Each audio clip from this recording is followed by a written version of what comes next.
Hello everyone, आप सभी को मेरा नमस्कार। जय माता दी। जैसा कि नवरात्रि आने वाला है तो शुरू हो गया ही है, समझ जाइए। एक तरीके से चारों तरफ धूमधाम मची है। यहाँ सुल्तानपुर में, मैं सुल्तानपुर की हूँ, तो सुल्तानपुर में कलकत्ता के बाद दूसरे नंबर पे समझ जाइए यहाँ पे इतना विशाल माँ का जो है समझ जाइए पंडाल लगते हैं। और यहाँ पे 10वीं वाले दिन से मेला शुरू होता है। जैसे कलकत्ता वगैरह में सप्तमी वाले दिन या बहुत सारे शहरों में सप्तमी अष्टमी के दिन शुरू होता है, इसके बाद 10वीं तक विसर्जन। यहाँ 10वीं से मेला चलता है और पूर्णिमा वाले दिन यहाँ समझ जाइए माँ का विसर्जन होना शुरू होता है। मतलब पूर्णिमा से लेके 2 दिन तक विसर्जन में लग जाता है। बता रहे कलकत्ता के बाद सुल्तानपुर समझ जाइए नंबर है। माता जगह जगह आपको समझ जाइए माँ के बड़े बड़े पंडाल, मतलब समझ जाइए इतनी भव्यता, इतना शहर में मतलब चहल पहल, इतना आनंद, इतना उत्साह, इतना लोगों के अंदर समझ जाइए इतना मतलब इतना हुजूम आता है मेला, मतलब इतनी भीड़।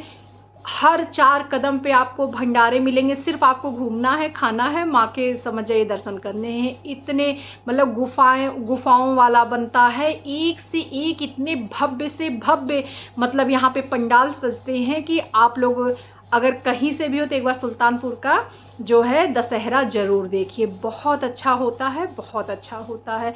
तो जैसा कि हमने पहले वीडियो में बताया कि कलश में क्या क्या रखना चाहिए, दूसरे में हमने बताया कि माँ के पाठ को कैसा करना चाहिए। अब मैं आप लोगों को बताऊंगी कि तीसरे वीडियो में आपको ये बताऊंगी कि आप लोगों को जो है हवन सामग्री में क्या क्या मिलाना चाहिए। तो जैसे हवन सामग्री तो बहुत सारे लोग पैकेट का खरीदते हैं, खुला खरीदते हैं। वैसे कोशिश करना चाहिए गायत्री माता के मंदिर में जो दुकानें होती हैं, गायत्री माता के ट्रस्ट वालों का होता है, तो वहाँ पे शुद्ध मिलती है। कहीं से भी लीजिए, जहाँ से भी हो आपको। बहुत सारे लोग पैकेट का ही लाते हैं, जहाँ से भी लाते हैं। हम तो गायत्री मंदिर से ही मंगाते हैं। तो उसमें हमें क्या क्या मिलाना चाहिए, तो जैसे बहुत सारे लोग कहते हैं इसमें सब कुछ मिला रहता, कुछ भी मिला रहे लेकिन हमें मिलाना है।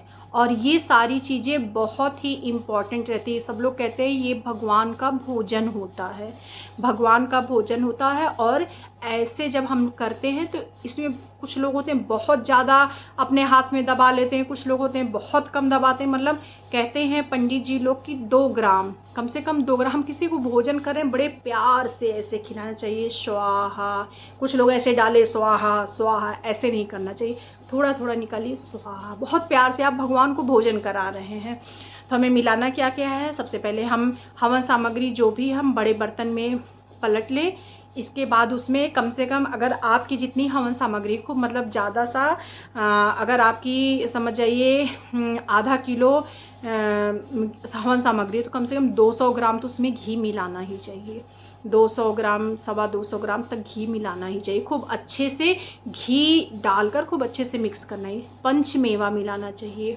आप पंचमेवा कोई भी ले सकते हैं। कसी हुई गरी है, मखाना है, काजू है, बादाम है, चिरौंजी है, छुहाड़ा है। 5 चीज़ों का मतलब 5 मेवा तो आपको उसमें मिलाना ही मिलाना है। 200 ग्राम तक, कम से कम 200-250 ग्राम आपको पंचमेवा मिलाना चाहिए। उसमें थोड़ा सा उसमें चावल मिलाना चाहिए। खड़ा चावल रहे, टूटा चावल ना रहे। उसमें खड़ा चावल मिलाना, थोड़ी सी उसमें जौ मिलानी चाहिए।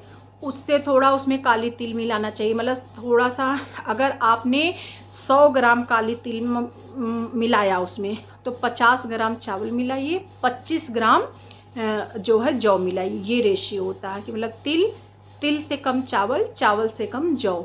ये आपका हो गया तिल, चावल, जौ, पंचमेवा, देसी घी, कमल गट्टा जरूर मिलाना चाहिए, लक्ष्मी जी के लिए होता है। बेलगूदा आपको ये भी परचून के यहाँ बड़े आराम से मिल जाएगा। आप कहिएगा मुझे बेल गूदा दे दीजिए, 20 रुपये का, 30 रुपये का, वो भी मिल जाएगा।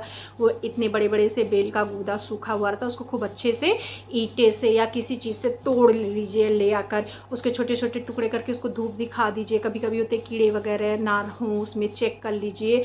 तो उसको जो है आपको परचून की दुकान पर बहुत ही आराम से मिल जाएगा। अगर आप बोलेंगे कि मुझे बेल गूदा दे दीजिए, तो उसके छोटे छोटे टुकड़े करके उसको धूप दिखा दीजिए, उसको उसमें मिला दीजिए। गुड़ मिलाइए, बतासा मिलाइए, चीनी मिलाइए, तो ये चीज़ें हमको जो है हवन सामग्री में मिलानी चाहिए। आप फिर से एक बार मतलब आप वीडियो को देखेंगे या मैं फिर से आपको एक बार बता दे रही हूँ। चीनी है, गुड़ है, बतासा है, पंचमेवा है, देसी घी है, और इसके बाद जो है काली तिल है, जौ है, चावल है, बेलगूदा है, और बेलगूदा के बाद कमलगट्टा है।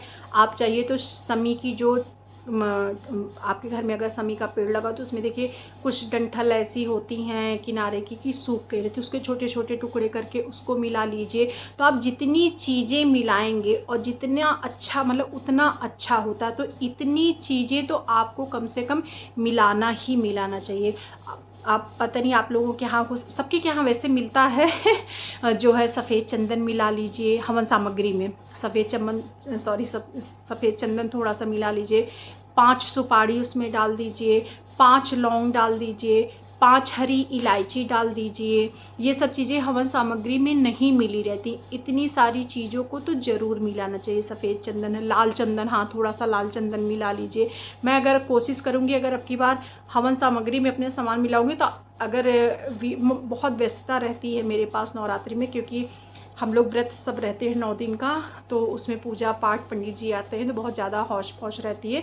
नहीं तो मैं वीडियो बिल्कुल बना नहीं पाती हूँ उस समय, सिर्फ पूजा पाठ खाना पीना में ही रह जाती हूँ। नहीं तो मैं आप लोगों को दिखाती कि मैं क्या क्या मिलाती हूँ। मतलब मेरी कोशिश है कि मैं आपको सारी चीज़ें बता रही हूँ। सफ़ेद चंदन, लाल चंदन, सुपारी, लौंग, इलायची और बाकी पंचमेवा वगैरह मैंने बताया ही बताया। इसके बाद वही और मतलब 250 ग्राम 300 ग्राम खूब देसी घी खूब मिला के खूब उसको मिक्स कर लीजिए। खूब अच्छे से मिक्स करके उसको ढक के रख दीजिए। और अगर आप लोगों के फैमिली में कोई भी 9 दिन का व्रत रहता हो तो चाहे 11 बार ही पूड़ी और हलवा, पूड़ी आप 5 बना लीजिए, उसके छोटे छोटे छोटे छोटे टुकड़े कर लीजिए। और हलवा लपसी भी जिसे बोलते हैं, आटे का ही हलवा बनता है, उसको छोटे छोटे मतलब मिक्स करके उससे भी जब पंडित जी हवन कराते हैं या आप खुद करते तो उनसे बोलिए जब माता जी का आप मतलब मंत्र से हवन कराइएगा तो बताइएगा, तो वो माता जी के नाम से पूड़ी हलवा से हवन ज़रूर किया करिए, क्योंकि पूड़ी हलवा बहुत शुभ होता है। तो अगर आपके घर में कोई भी 9 दिन का व्रत रहता है या नहीं रहता, जो भी है, अगर आप लोग ये माँ के नाम से हवन कराई, जैसे और तो बाकी ख़त्म हो गया, फिर आप हवन सामग्री से करिए। जैसे पंडित जी मान लीजिए पंडित जी या आप खुद अब माता जी के नाम से 108 बार स्वाहा कर रहे हैं। जैसे मान लीजिए ओम ऐंगी हिंकलिंग चामुंडाई विच्चे स्वाहा, या कुछ लोग ओम दुर्गाय स्वाहा, ओम दुर्गा देव्ये स्वाहा, किसी भी मंत्र से कर रहे हैं तो उसमें थोड़ी सी 5 पूड़ी का आप बना लीजिए, 7 पूड़ी का बना लीजिए। जैसे उसके खूब छोटे छोटे छोटे टुकड़े कर लीजिए, उसमें हलवा या लपसी भी जिसे बोलते हैं, लपसी को खूब अच्छे से मिक्स करके जब स्वाहा करिए तो उससे करिए। जब वो खत्म हो जाए फिर आप हवन सामग्री पे आ जाइए, हवन सामग्री वाले फिर आप हवन सामग्री से करनी चाहिए। तो इस तरीके से जब आप हवन करेंगे तो आपकी हवन बहुत अच्छी होगी और माता रानी की कृपा आप लोगों पर भगवान करे खूब बरसे, माता रानी सबकी मनोकामना पूरी करे। और आप लोगों को और भी कोई जानकारी चाहिए होगी तो आप लोग मुझे कमेंट करके बताइएगा, मैं ज़रूर बताने की कोशिश करूँगी। और मैं इधर बीच अब नवरात्र में जो भी कोशिश करूँगी, जो भी रेसिपी बनाऊँ खाने में अपने, वो भी मैं आप लोगों को वीडियो में दिखाऊंगी। मेरा तो मतलब समझिए एकदम चूल्हा वूल्हा बिल्कुल अलग हो जाता है 9 दिन के लिए। मैं बिल्कुल मेज पे रखकर एकदम साफ़ सफाई से बिल्कुल ऊपर ही बनाती हूँ। किचन में बिल्कुल नहीं प्रवेश होता है, क्योंकि बच्चे हैं, कभी कुछ जूठा मीठा कर दिए, कुछ कर दिए, तो कम से कम यहाँ साफ़ सफाई बनी रहती है। तो बिल्कुल मैं मेज पे रख के एकदम सब कुछ, चूल्हा बर्तन सब टोटल चीज़ें अलग होती हैं। मेरी किचन ही अलग हो जाता है 9 दिन के लिए, किचन ही अलग होता है। तो सिर्फ उस पे व्रत की चीज़ें ही बनती हैं। तो मेरी कोशिश रहेगी अगर मैं जो भी बनाऊँ तो आप लोगों के साथ शेयर करूँ, उसकी वीडियो बनाऊँ और आप लोग मुझे खूब ढेर सारा प्यार दीजिएगा। और भी कोई जानकारी होगी तो प्लीज़ मुझसे कमेंट करके बताइएगा, तो मैं इसको देने की कोशिश करूँगी। और मेरी वीडियो आप लोगों को अच्छी लगी होगी। तो इसी आशा के साथ नमस्ते, जय माता दी, राधे राधे।